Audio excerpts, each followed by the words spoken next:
My name is Clara Whitfield. I am 69 years old.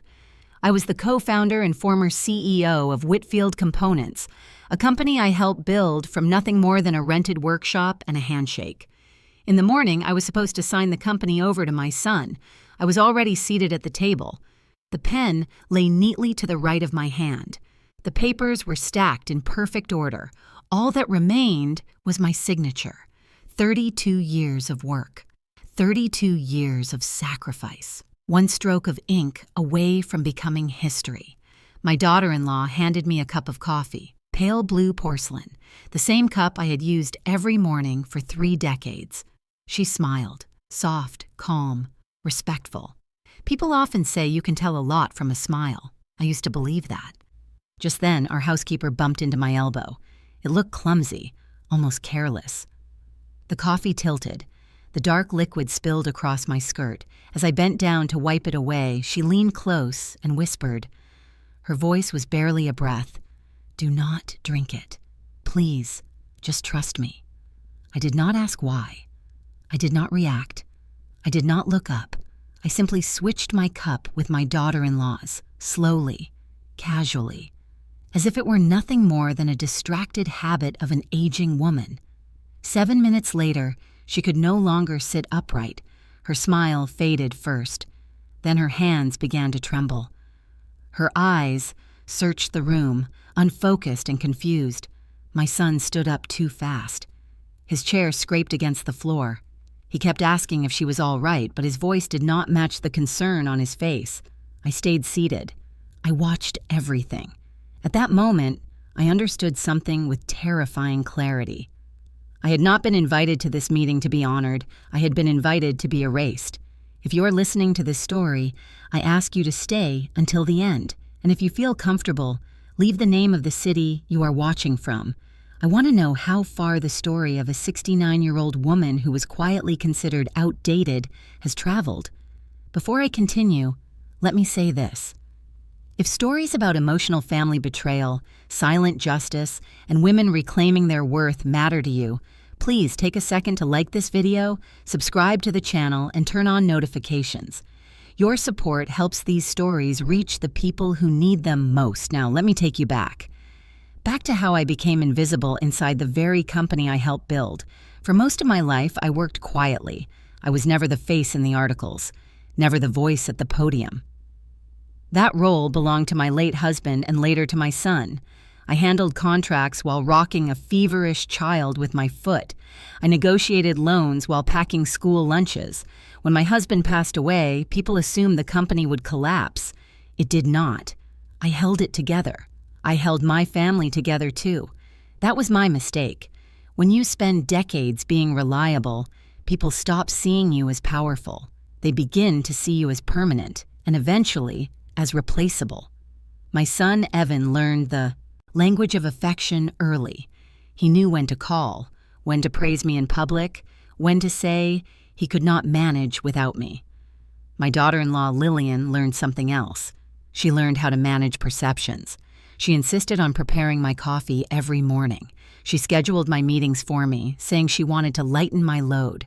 She spoke gently, always gently, about how much stress could affect memory at my age. I began to feel tired, foggy, slower than I used to be. I told no one. Instead, I tested myself in silence.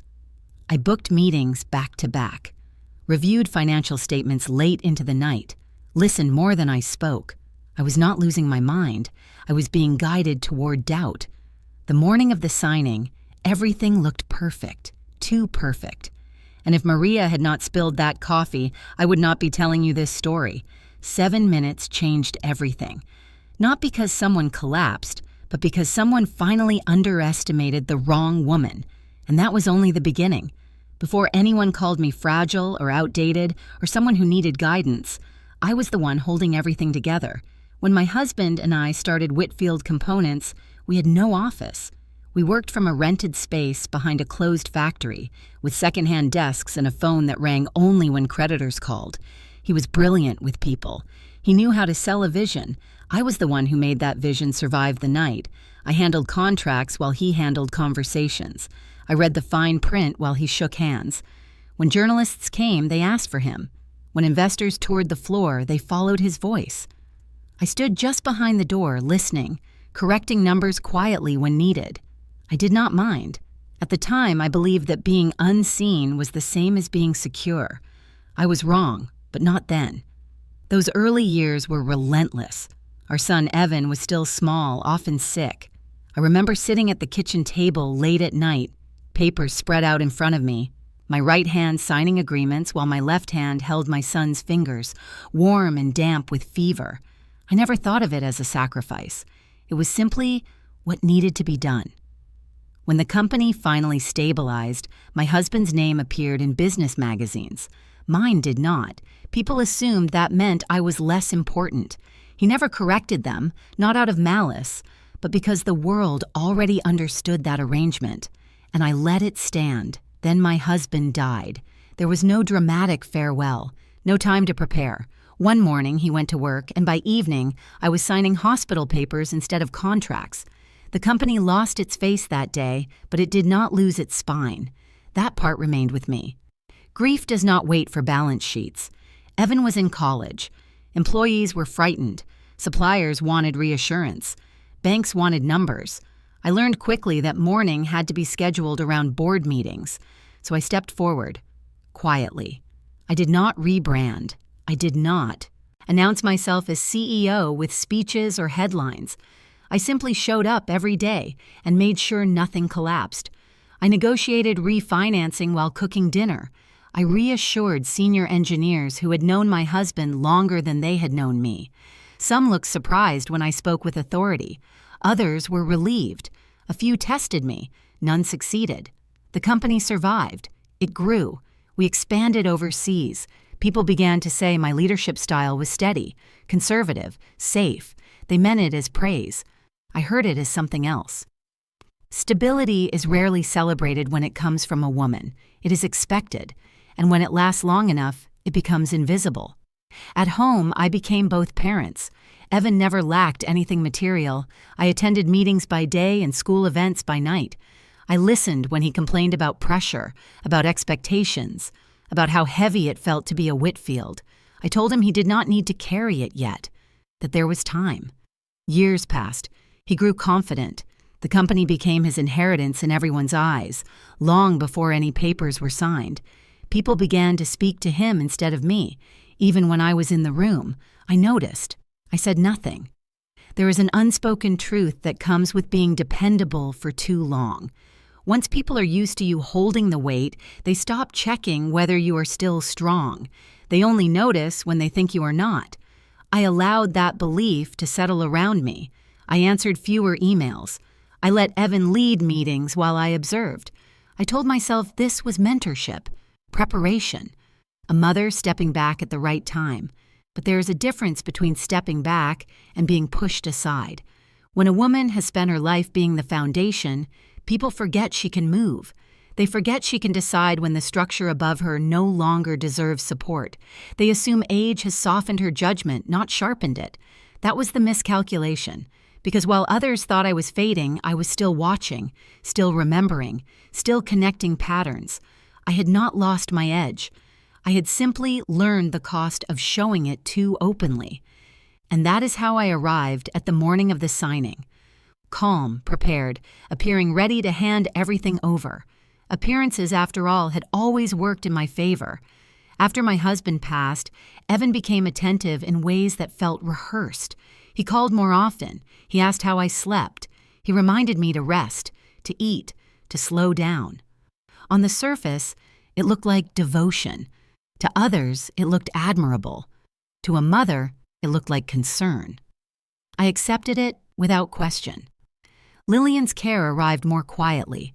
She never asked permission. She simply stepped in. She reorganized my schedule. She labeled folders for me. She insisted on handling small things so I would not have to. She always framed it as efficiency, never control. Every morning she made my coffee. It started as a courtesy. Then it became routine. Then it became expected. If I reached, For the kettle myself, she would smile and say she had already taken care of it. The cup was always waiting on the counter, pale blue porcelain, milk measured the way I liked it, sugar has already stirred. I told myself this was kindness. I told myself I had earned it. Over time, my body began to change in ways I could not quite explain. I felt tired in the middle of sentences. Names slipped away for a moment before returning. I reread the same paragraph twice, then 3 times. It frightened me, but not enough to speak. I said nothing to Evan, nothing to Lillian. I did not want concern to turn into supervision. I did not want kindness to harden into decisions made on my behalf. There is a particular fear that comes with aging, not of death, but of being quietly removed from your own life. So I observed instead. I began setting my meetings closer together. No breaks, no margins for rest. I wanted to see if my mind would fail under pressure. I scheduled financial reviews back to back with legal briefings. I asked for reports with tight deadlines. I did this without announcing it, without explanation. I remembered everything. The numbers held, the details aligned. My instincts remained sharp. Whatever was happening to me did not follow the pattern of decline. It followed the pattern of interference. Evan started speaking for me in meetings, not aggressively, gently. He would finish my sentences before I had the chance. Lillian would nod along, her hand resting lightly on his arm, as if they shared an understanding I had missed. At home, Lillian began reminding me of things I had not forgotten. She would say, "You already signed that," or "We discussed this yesterday," even when we had not. When I questioned her, she would look concerned, not defensive. That was what made it effective. Concern disarms suspicion. I noticed how often she watched me drink my coffee, not directly, only out of the corner of her eye. I noticed how she insisted I take my vitamins with it, how she suggested certain mornings I might want something lighter, something calming. I did not accuse. I did not confront. I documented. I kept my own notes, handwritten, stored away from the house. Dates, sensations, conversations, small inconsistencies that meant nothing on their own. Together, they formed a pattern I did not yet name. There were moments when I almost spoke, when I considered asking Evan why he had called the attorney without telling me. Why did he mention my age in meetings with advisors? Why did he say things like, "We should think about what is best for you now"? But I held my tongue, because I had learned something over the years. People reveal the most when they believe you are no longer a threat. When they believe you are tired or grateful or confused, they stop being careful. So I let them believe it. I smiled. I thanked them. I drank my coffee, and I watched. The signs were there, not dramatic, not loud, just consistent enough to be dangerous. And no one spoke about them because no one wanted to see them, no one except me. By the time people started calling me lucky to have help around the house, Maria Alvarez had already been in my life long enough to know what my footsteps sounded like when I was thinking. She was 56, and she had worked for our family for 18 years. She arrived the year after Evan broke his arm playing on the old staircase, the same week my husband and I were negotiating a make-or-break supply contract. I remember Maria standing in the kitchen with her hands folded, eyes lowered, speaking softly with a careful accent. She told me her son had been injured too, that the hospital bills were drowning her, and that she would work hard if someone gave her a chance. I gave her the job. And later, when her boy's accident turned complicated, I paid for the physical therapy her insurance would not cover. Maria never forgot it. She did not repay me with dramatic loyalty or loud gratitude. She repaid me with consistency. She cleaned as if the house were a place worth protecting. She noticed what others missed, and she learned over the years when silence was safer than speech. When Lillian entered our lives, Maria's rhythm changed in small ways. It was not obvious at first. It showed up in pauses, in the way Maria's shoulders tightened when Lillian spoke from behind her, in the way Maria would step aside, as if making room for someone who demanded space without asking for it. Lillian was never openly cruel. That was part of what made her difficult to challenge. She would smile at Maria and say thank you in the same tone people use when they speak to a cashier. She would compliment the house, then rearrange a room the next day as if Maria's work needed improvement. Maria responded the way she always did. She lowered her gaze. She nodded. She moved quietly through the halls like a shadow that did not want to be noticed. But I noticed. I began to see how Maria avoided Lillian's eyes. It happened in the kitchen most often, where Lillian liked to take control of small rituals. Lillian would stand by the counter with my pale blue cup, preparing coffee like a dutiful daughter-in-law, and Maria would pretend to wipe a spotless surface rather than look at her. If Lillian asked for something, Maria answered without lifting her head. If Lillian entered a room, Maria found a reason to leave it. Once I watched from the doorway as Lillian said Maria's name, sweetly, and Maria flinched the way people flinched at a sudden loud sound. That flinch stayed with me. Fear leaves traces. It seeps into posture, into breath, into the speed at which someone chooses to walk away. One afternoon, Maria knocked softly on my study door. She did not come in right away. She waited until I told her to. Even then, she stood near the threshold, hands clasped, eyes fixed on the carpet. She asked if we could speak privately. I told her we already were. Her mouth opened, then closed again. She swallowed. She said she had been thinking about leaving. That word, leaving, felt out of place coming from her. Maria did not drift from job to job. She anchored herself to stability. I asked why. She hesitated long enough that I could hear the clock on the wall. Then she said she was afraid. Not me, not of the work. Afraid of what she had started to notice. She did not give details. Not then. She only said there were moments when she felt she was in the wrong place at the wrong time. Moments when she wished she had never seen what she had seen. Moments when she went home and could not sleep because she worried something bad would happen and she would be blamed for it. There was a moral cost in her fear, and I could hear it underneath her careful words. She needed the job. She needed the paycheck. But she also needed to live with herself. People think fear is a simple thing, like cowardice. They forget fear can be a form of conscience, especially for someone with less power. Maria was telling me she had been weighing her safety against her integrity, and neither side felt clean. I asked her a question I had not planned to ask. I asked her if she trusted my family. She lifted her eyes for the first time, and the look in them was not an accusation. It was sorrowful. She shook her head slightly, as if the truth pained her. Then she said something so quietly I almost missed it. She said, "Mrs. Whitfield, you are a good woman, but good women often trust people who have not earned it." She did not say Evan's name. She did not say Lillian's name. She did not need to. The sentence landed like a small stone dropped into deep water, and the ripples spread through everything I thought I understood. Maria apologized immediately after, as if honesty were a crime. I told her not to apologize. I thanked her. And when she left the room, moving back toward the kitchen where my coffee was always waiting, I realized she was not only my housekeeper, she was my warning system. She had been watching from the edges, counting risks the way I counted numbers, and she had finally reached the point where silence was no longer enough. The morning of the transfer meeting arrived without ceremony.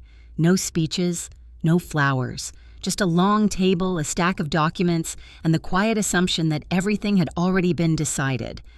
I arrived early, as I always did. Old habits do not fade simply because people expect you to stop using them. The conference room smelled faintly of polished wood and paper. Sunlight filtered through the tall windows, steady and indifferent. On the table, the documents were arranged in careful order, flagged where signatures were required. My name appeared again and again, reduced to a space waiting for ink. Evan entered next, confident, composed, already in his role. Lillian followed close behind him, carrying a cardboard cup holder with 2 coffees inside. She said she had stopped on the way for convenience. She said it lightly, as if that explained everything. I noticed it immediately. It was not my cup, not the pale blue porcelain I used every morning. This coffee came from outside, sealed, anonymous, handed to me with a smile that felt practiced rather than warm. She placed it in front of me before I could reach for anything else. Evan spoke about gratitude, about legacy, about how proud he was to carry the company forward. His words were smooth, almost too smooth, shaped for an audience rather than a mother. I listened without interrupting. I placed my hands on the table and felt the grain of the wood beneath my palms. I slowed my breathing. This was not the moment to rush. People mistake stillness for weakness. I have learned it is often the opposite.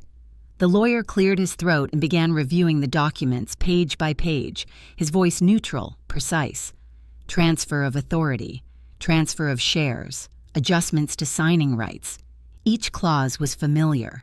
I had written versions of them myself years earlier. As he spoke, Lillian watched me over the rim of her cup, not staring, just enough to notice. I picked up the coffee she had brought and held it there without drinking. The room felt suddenly louder, the hum of the lights, the soft scrape of Evan's chair as he shifted, the ticking of a clock I had not noticed before. This was the pivot, though no one else recognized it yet, the place where time stretches, where one decision contains all the others. I let it stretch. I asked a question about a clause Evan had glossed over. He answered quickly, a little too quickly. I nodded as if satisfied. I was buying time, not clarity. Then Maria entered. She had no reason to be in the room at that moment. She was carrying a folder, something she could easily have left outside. She moved carefully, apologetically, as she always did when interrupting. As she passed behind me, her elbow brushed the edge of the table. It was subtle, almost believable as an accident.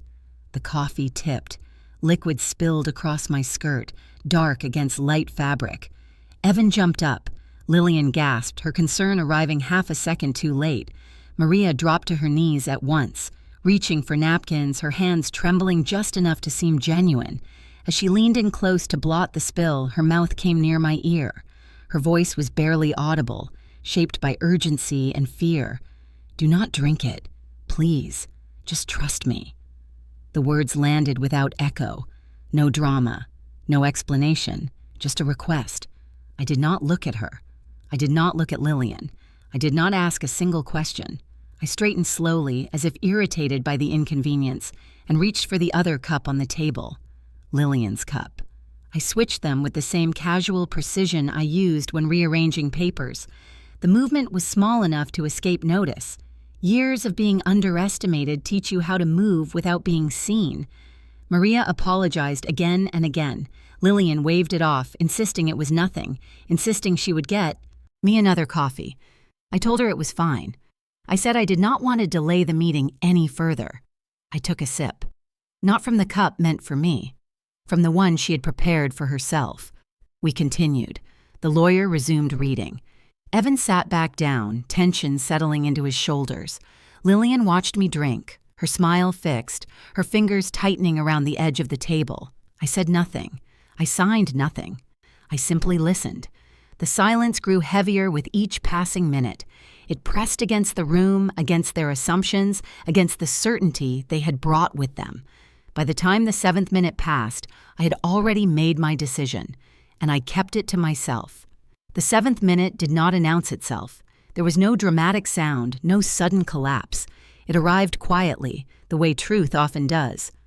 Lillian's smile loosened first. It slipped at the edges, as if her face could no longer remember the shape it was meant to hold. She pressed her lips together, then parted them slightly, drawing a breath that did not seem to reach her lungs. Her shoulders tilted forward, just enough to suggest imbalance rather than illness. Evan noticed before anyone else. He always did when something threatened his sense of control. His hand, resting on the table, began to tremble. It was subtle, a fine vibration that traveled from his fingers up into his wrist. He tried to steal it by curling his hand into a fist, but that only made it worse. He asked Lillian if she was all right. The question came out too fast, too loud, as if urgency could outrun consequence. I remained seated. Lillian nodded, once, then twice. The movement delayed, uneven. She reached for her water but misjudged the distance and brushed the glass instead of gripping it. The sound of it sliding against the table seemed amplified in the silence. She laughed softly, an attempt at reassurance, but the laugh fractured halfway through and fell apart. I watched everything. Evan stood again, knocking his chair back. He placed a hand on Lillian's shoulder, then pulled it away, uncertain. His eyes darted to the door, then to the papers, then back to me. He asked if we should call someone. He did not specify who. His voice was already betraying him. Lillian's gaze shifted downward, not toward Evan, but toward her handbag, resting against the leg of the chair. It was positioned carefully, zipped, close enough to reach without drawing attention. Her eyes returned to it again and again, as if checking for reassurance it could not provide. That detail lodged itself in my mind. People look for safety where they believe it lives. The lawyer cleared his throat, unsure whether to continue or stop. Maria stood near the wall, hands clasped, her face drained of color. She did not move. She did not speak. Her stillness was deliberate. Evan finally turned to me. He asked if I felt well. He asked if I had noticed anything strange about the coffee. The words spilled out in the wrong order, clumsy and exposed. He was not concerned about my health. He was concerned about timing. I met his eyes. I let the silence stretch between us. Silence has weight when you allow it to settle. It forces people to fill it with their own fears. Lillian swayed as she stood. Evan caught her arm too tightly, his grip revealing panic rather than support. She whispered something to him I could not hear. Whatever it was, it widened his eyes. He called her name again, this time sharper, edged with command. I noted the way his other hand hovered near his phone but did not reach for it. I noted the way he glanced at the documents, then at the clock. I noted how quickly his confidence evaporated when the script changed. This was the beginning of the reversal, though no one said it out loud. I had spent decades watching men mistake movement for power. They spoke louder, stood taller, made decisions quickly. I had learned a different approach. I waited. I observed. I let others reveal themselves. Lillian lowered herself back into her chair, breathing shallow, her skin pale beneath carefully applied makeup. She pressed her lips together again as if holding something back. Her eyes flicked toward me, just once.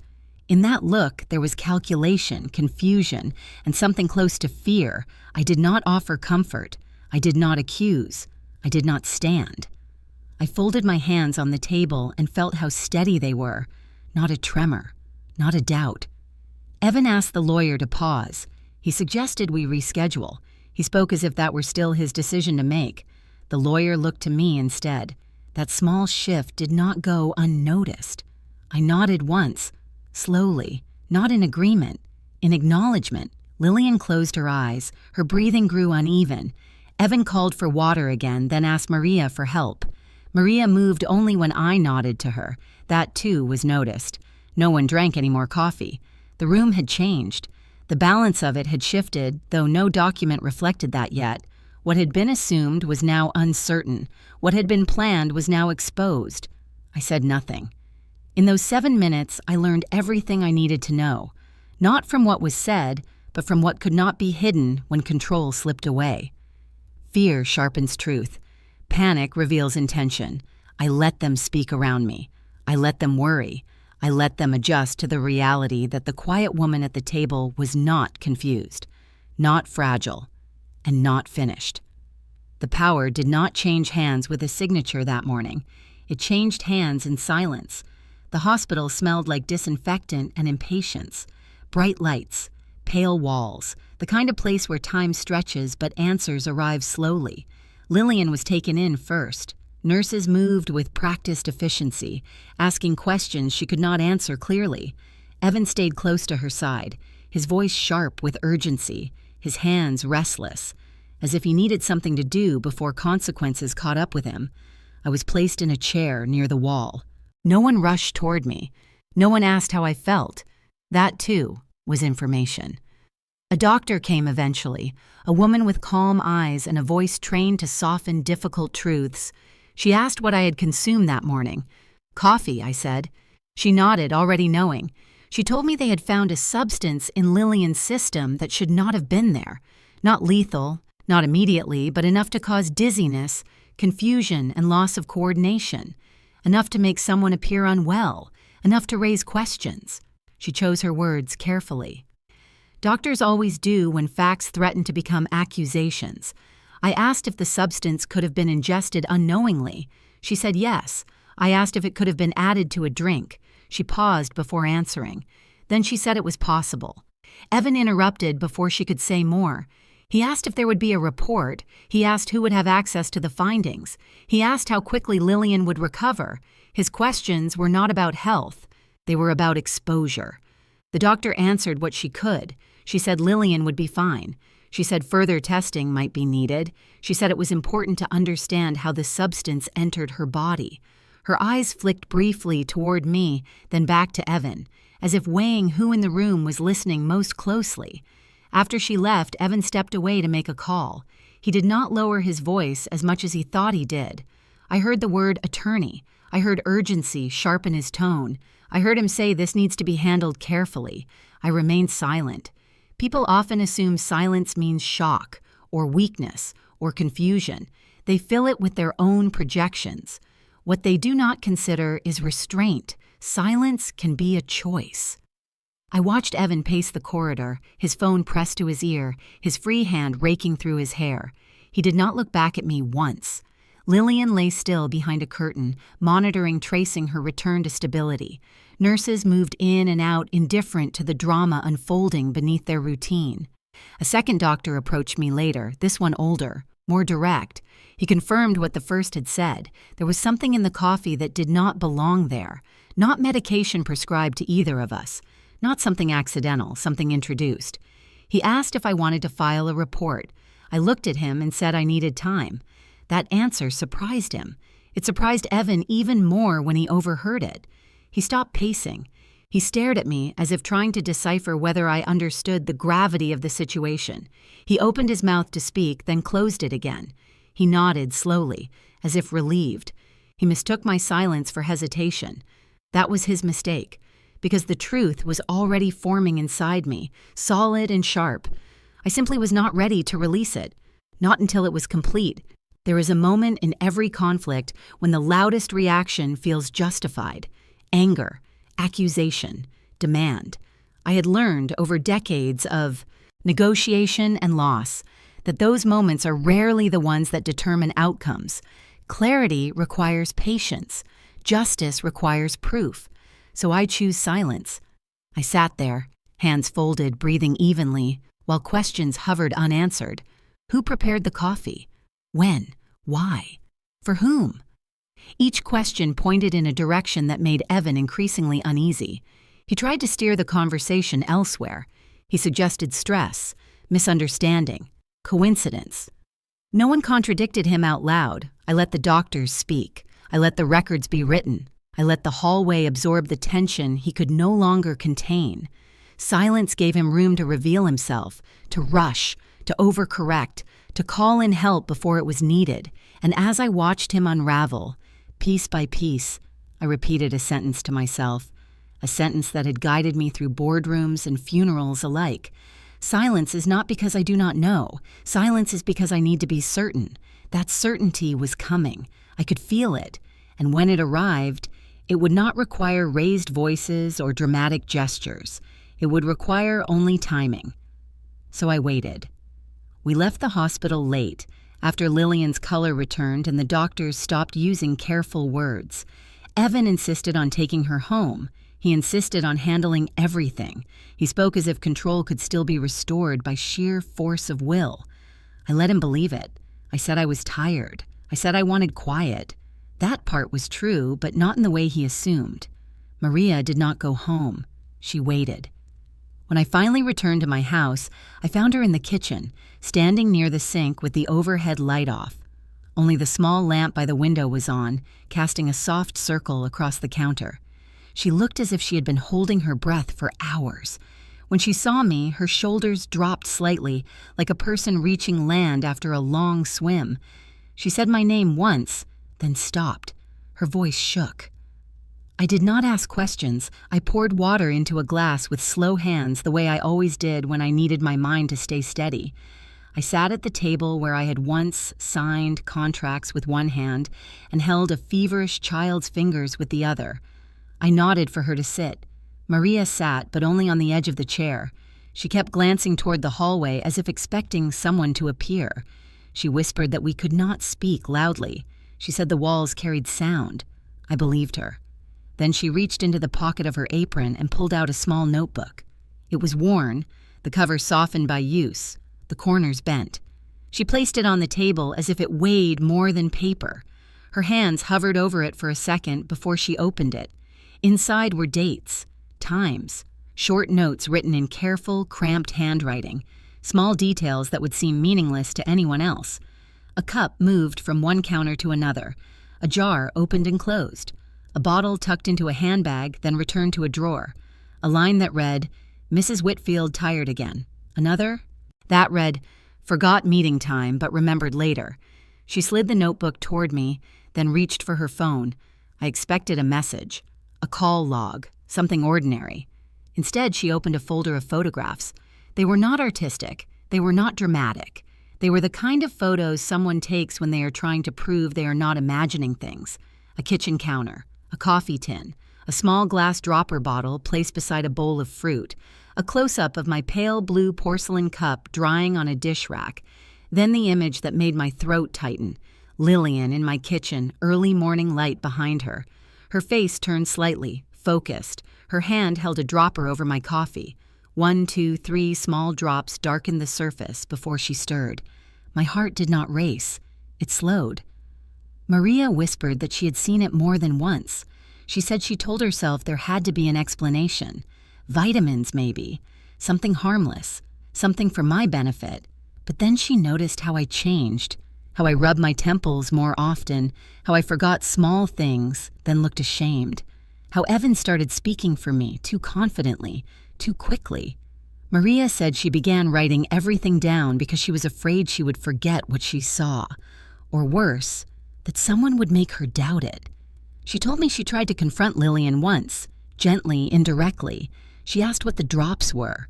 Lillian smiled and said it was a supplement, something natural, something that helped with stress. She told Maria not to worry, and she said it the way people say it when they want worry to become silent. Maria said she almost quit that week.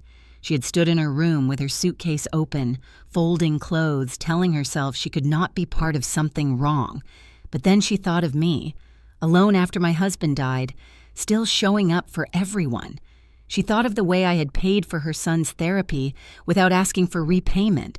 She thought of how good women are often punished for being good. So she stayed. She watched. She recorded. She waited for a moment when telling the truth would not get her fired before it could protect anyone. I turned my gaze back to the photograph. Lillian's hand. The dropper. My coffee. My cup. My morning ritual turned into a delivery system. Maria asked me if I understood now why she spilled the coffee during the meeting. I nodded once. Then I told her something I had not spoken out loud to anyone. I said I had known for weeks that something was wrong. I had felt it in the gaps of my memory, in the heavy fatigue that arrived without warning. I had tested myself with tight schedules and difficult meetings. My mind had held. My instincts had held. That was how I knew it was not age. It was interference. But I did not know who. Not with certainty. Maria's notebook and her photos did not give me revenge. They gave me clarity. They gave me the first solid piece of ground beneath my feet. I closed the notebook carefully. I handed her phone back with steady hands. I did not cry. I did not raise my voice. I simply looked at Maria and said thank you. And in that quiet kitchen, with the lamp casting its small circle of light, the next part of my plan began to form. Not in anger, in precision. I did not tell anyone what Maria had shown me right away. Some truths need air before they need witnesses. Instead, I called Helen Brooks. We had known each other since our children were young, since school events and borrowed casseroles and long conversations that started as complaints and ended as confessions. Helen was 72 now, widowed, sharp-eyed, and quieter than she used to be. Grief does that. It strips away excess. We met at a small cafe neither of us had ever posted about. No staff who recognized us, no reason to perform. She ordered tea. I ordered nothing. I needed my hands free. Helen studied my face the way women do when they know each other well. She did not ask how I was. She asked what had changed. I told her I was tired of pretending not to see what was in front of me. That was enough. She nodded, slow and deliberate, then told me her story without prompting. It began, she said, with small withdrawals, amounts she did not miss. Her son had access to her accounts to help pay bills after her husband died. That was the explanation. Help, convenience, efficiency. He told her not to worry, that everything was handled. He told her she had been through enough. By the time she noticed something was wrong, the numbers no longer made sense. Statements arrived late. Passwords had changed. When she asked questions, her son sighed, the way people do when they believe patience has been exhausted. He told her she was confused, that grief affects memory, that she should be grateful he was taking responsibility. Helen believed him longer than she should have, not because she was weak, but because she was a mother. She wanted to believe love did not come with conditions. She wanted to believe being needed was the same as being valued. It was not. She found out the truth in a way that still embarrassed her to say out loud. A bank teller asked if she was aware of the recent transfers. The question was neutral. The implication was not. Helen said she felt her face heat with shame before anger arrived. By then, it was too late to prevent the damage. The money was gone. So was the relationship she thought she had with her son. Helen did not cry as she told me this. She spoke carefully, like someone who had already done the crying in private. She said the worst part was not the loss of money. It was the realization that her usefulness had replaced her worth. Once she stopped being productive, she became manageable. She looked at me across the table and said the line that would stay with me long after we finished our tea. "We are not getting old, Clara. We are just becoming convenient to other people." The sentence landed between us, heavy and precise. I felt its truth settle in places I had been avoiding. Helen said something else then, quieter. She said the moment she stopped cooperating, everything changed. Her son became defensive, distant. He accused her of mistrust. He told relatives she was unstable. He framed his control as care and her resistance as decline. I recognized the pattern immediately. Helen asked me what I was going to do, not what had happened, not who was responsible, what I was going to do. She knew better than to ask questions that lead nowhere. I told her I was still deciding. She smiled, a small smile that held more understanding than encouragement. She told me not to rush. She told me that clarity comes faster when you stop explaining yourself to people who benefit from misunderstanding you. Before we parted, Helen reached across the table and took my hand. Her grip was firm, steady. She said there was no shame in needing help, but there was danger in letting help turn into ownership. As I drove home, her words echoed louder than the traffic. I thought about how many women my age were quietly losing pieces of their lives while being told it was for their own good. How many were swallowing discomfort to preserve harmony. How many were being reduced to assets to be managed. This was the moral conflict no one likes to name. When does care become controlled? When does gratitude become an obligation?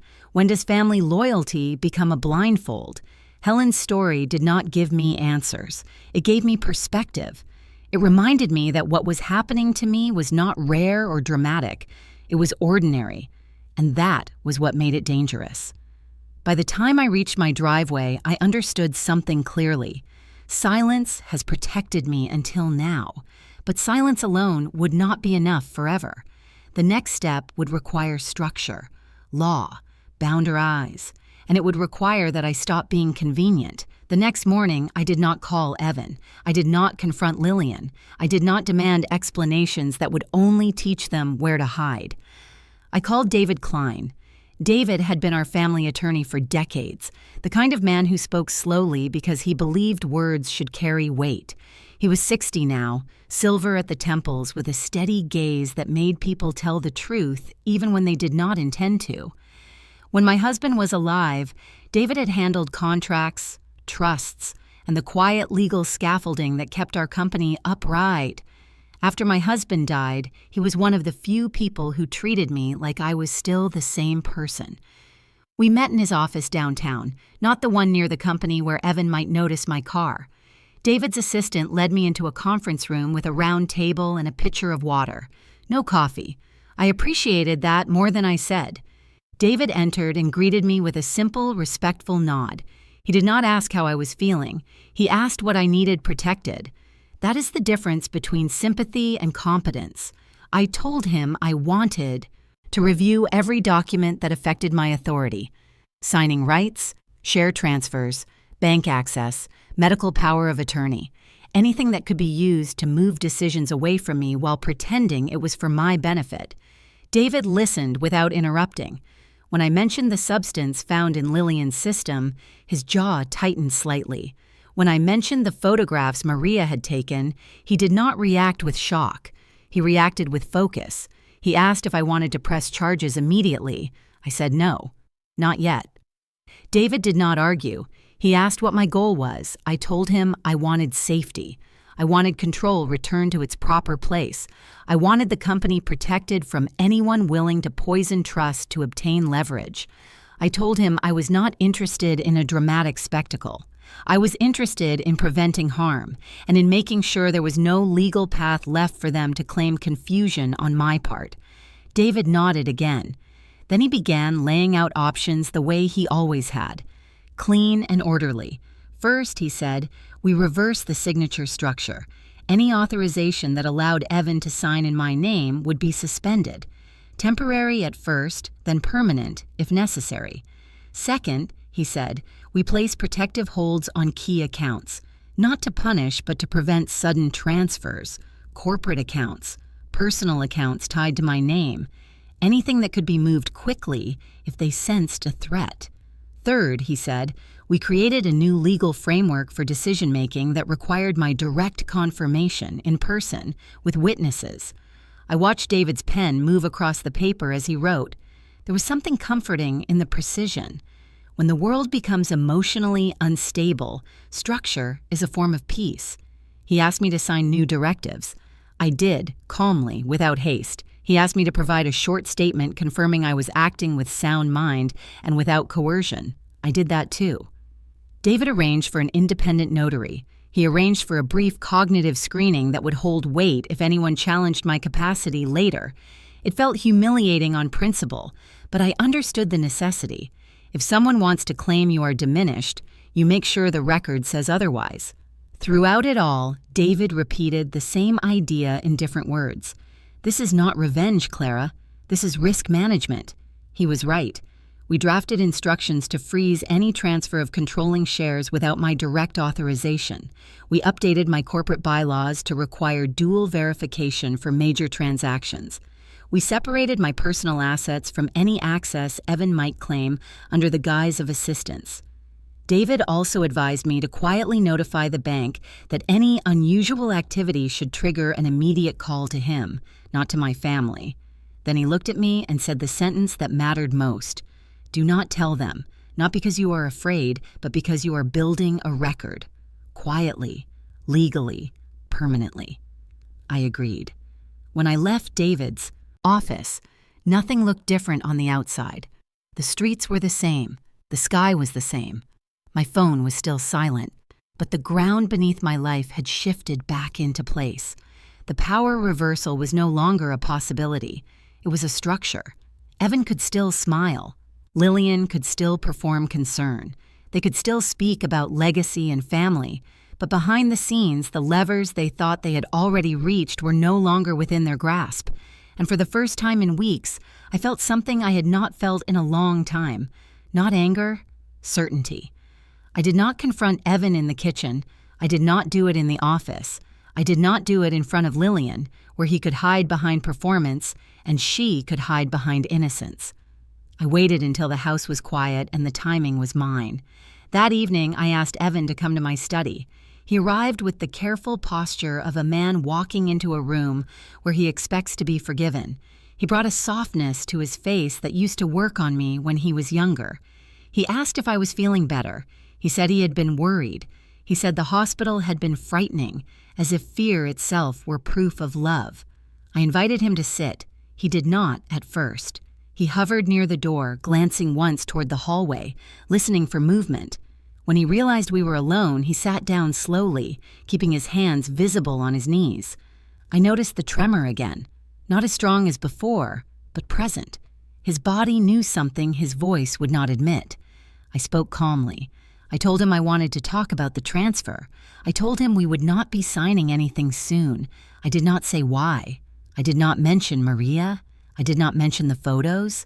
I did not mention the doctor's words about substances that did not belong in anyone's body. Evan's expression tightened for a fraction of a second, then smoothed out again. He asked if I needed more time. He asked if I was overwhelmed. He asked if the pressure had been too much. Each question was phrased like concern, but each one carried the same suggestion: that I was less capable than before, that the problem lived inside me. I let him speak. When he finished, I leaned back in my chair and rested my hands on the armrests. I looked at him the way I used to look at suppliers who tried to inflate prices when they thought my husband was the decision maker. Patient, still, measuring. He shifted, uncomfortable under the silence. Finally, he asked if something was wrong. He asked if I trusted him. He asked if I was upset about Lillian. He said her reaction to the coffee was strange, but maybe it was stress. Maybe it was dehydration. Maybe it was an allergy. He offered explanations the way people offer blankets to cover a stain. I did not accept any of them. I did not argue either. I asked him about his work, about his recent decisions, about the way he had been speaking in meetings. He answered too quickly, as if prepared. He said he had been carrying a lot. He said he had been trying to protect me from stress. He said he wanted to honor my legacy. The word legacy sounded polished in his mouth, like something he had practiced. I nodded once, as if taking it in. Then I asked him the only question that mattered: how weak do you think I am?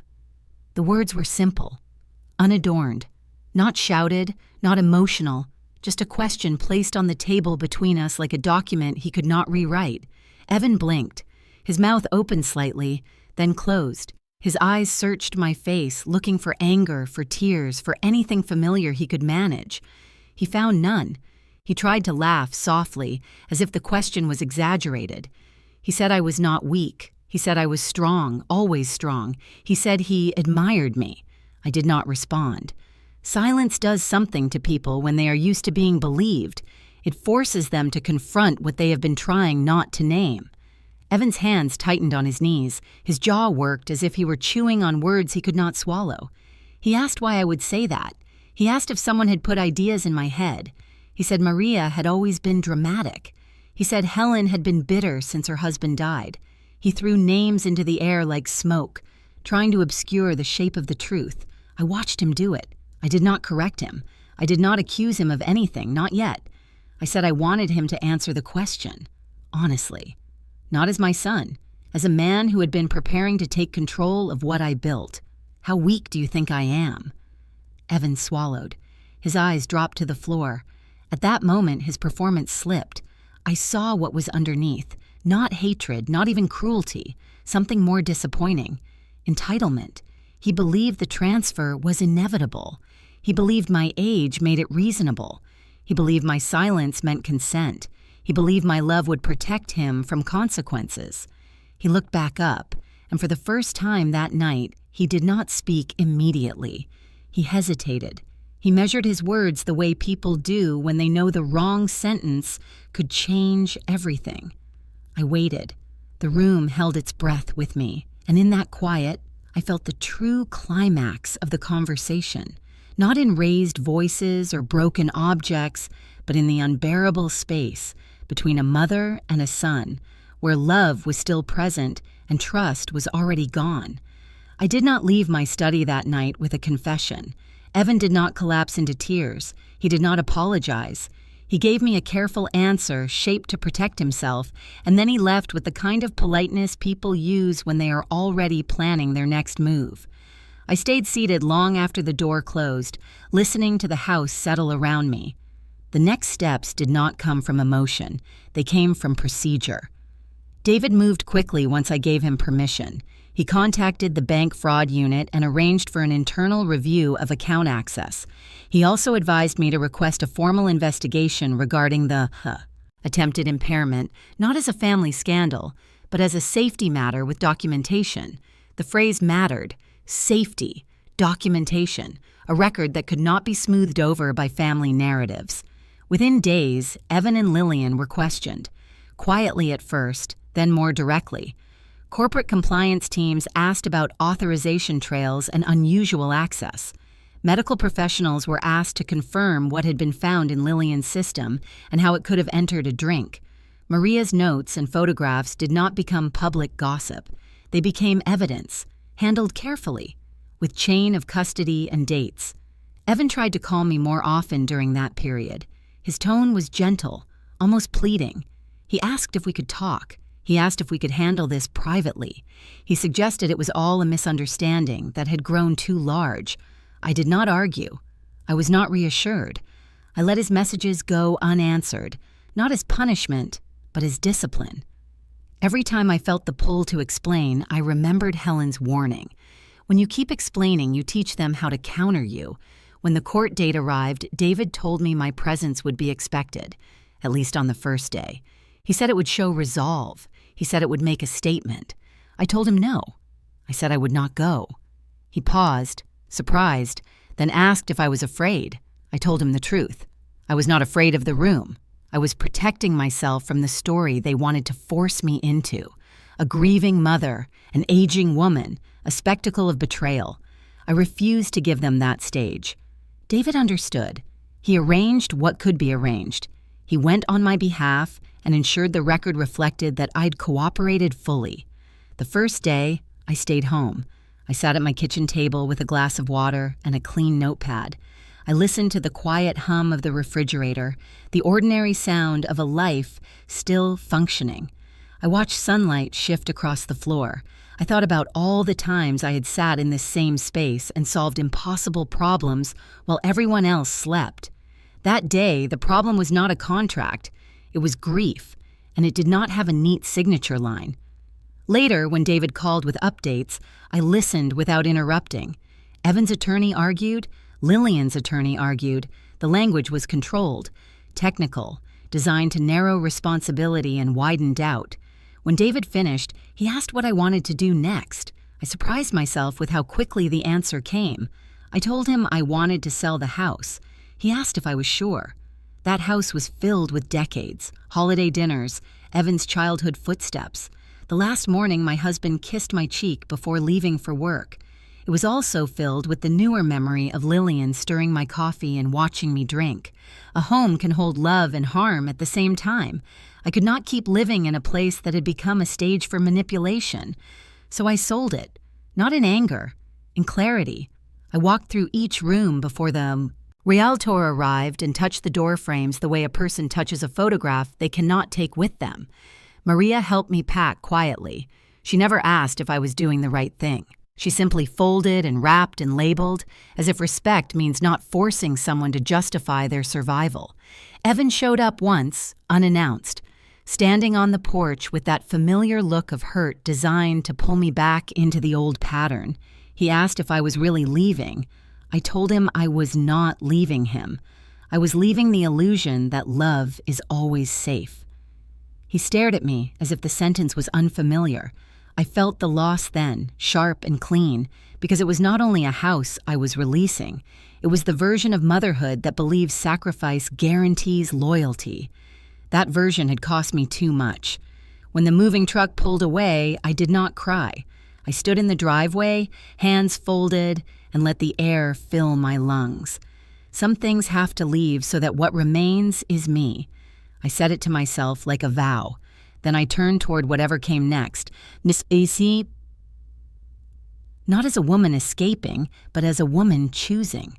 I did not move somewhere dramatic. No coastal mansion, no triumphant ribbon cutting. I chose a quieter place, a smaller home with a small garden and a porch light that turned on at dusk without anyone asking. The neighborhood was ordinary in the best way. People waved without needing explanations. The morning sounded like birds and sprinklers, not negotiations and surveillance. The first week, I slept more than I had in months. Not because I was broken, but because my body finally stopped bracing for the next subtle betrayal. Maria came with me. I offered her the option to leave, to start fresh somewhere else, to find a job that did not carry the weight of my family's mess. She looked at me with that steady expression she rarely showed in the old house and said she was not staying out of obligation. She was staying because she wanted to finish what she had started. Protection is not always a uniform. Sometimes it is a woman who chooses to remain in the room. On the first morning in the new house, I made coffee with my own hands. I washed the kettle. I measured the grounds. I listened to the water heat, a soft, rising sound, patient and honest. I did not let anyone touch my cup, not because I was afraid, but because I wanted the ritual back where it belonged. For 30 years, I had used a pale blue porcelain cup. I brought it with me, wrapped carefully in a towel, placed in a box labeled simply kitchen. It arrived intact. I held it in both hands that morning and felt how cold it was before the warmth reached it. That small sensation anchored me more than any legal document ever could.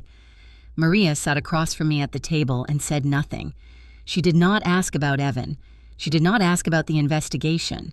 She understood that closure is not a conversation you force. It is a door you let someone close at their own pace. The case moved forward without me, becoming a spectacle. That had been my intention from the beginning. Compliance findings were filed, financial access was reviewed, statements were taken, attorneys argued.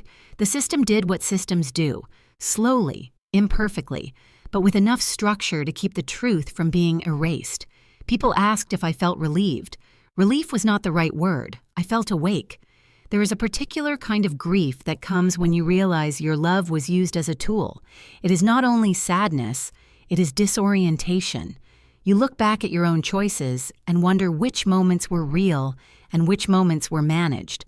I had to forgive myself for being human, for wanting to believe my son would never choose convenience over conscience, for wanting to believe family meant safety by default. I did not stop loving Evan. That is not how mothers work, even when the story would be cleaner if we did. But love is not permission. Love is not accessible. Love is not a blank check. In the new house, I began building a different kind of legacy, not corporate, not public, not designed for applause. I met with David and created a small foundation with a simple purpose: protect older adults from financial exploitation and coercion, fund legal consultations, provide resources for families who did not know how to untangle power of attorney abuse or hidden account access, support community programs that teach people, quietly and practically, how to safeguard what they have earned. David asked what I wanted to name it. I chose a name that sounded like something you might overlook if you were not paying attention, the kind of name that does not invite drama. Because the people who need help the most often avoid anything that feels theatrical. Maria helped me set up a filing system, a real one, not the kind Lillian used to organize my life without my consent. This one was mine. I handled every password myself. I signed every document myself. If I needed help, I asked for it plainly, and I chose who provided it. Some evenings, Helen called. We did not talk about strategy anymore. We talked about the weather, about small aches, about the strange freedom of not having to perform gratitude for people who never earned it. Sometimes we laughed. Sometimes we sat in silence on the line, each of us understanding that silence can be companionship, not avoidance. On certain nights, I still thought of Evan as a child. His small hand is mine, his fevered forehead against my shoulder, the way he used to fall asleep at the kitchen table while I worked through contracts. Those memories did not vanish. They simply stopped being evidence that the present was safe. One afternoon, months after I moved, I found myself standing in the doorway of my new kitchen, holding the pale blue cup, watching sunlight fall across the floorboards. I realized the most important thing I had regained was not the company, not the money, not even control. It was my own voice inside my head, no longer arguing with itself. I had stopped asking, "Am I imagining this?" I had stopped apologizing for noticing. I had stopped shrinking to make someone else feel large. If you have stayed with me this far, I want to ask you something. If you were me, would you have done anything differently? If you have ever been dismissed by the very people you loved or made to feel like your care made you weak, please leave a comment.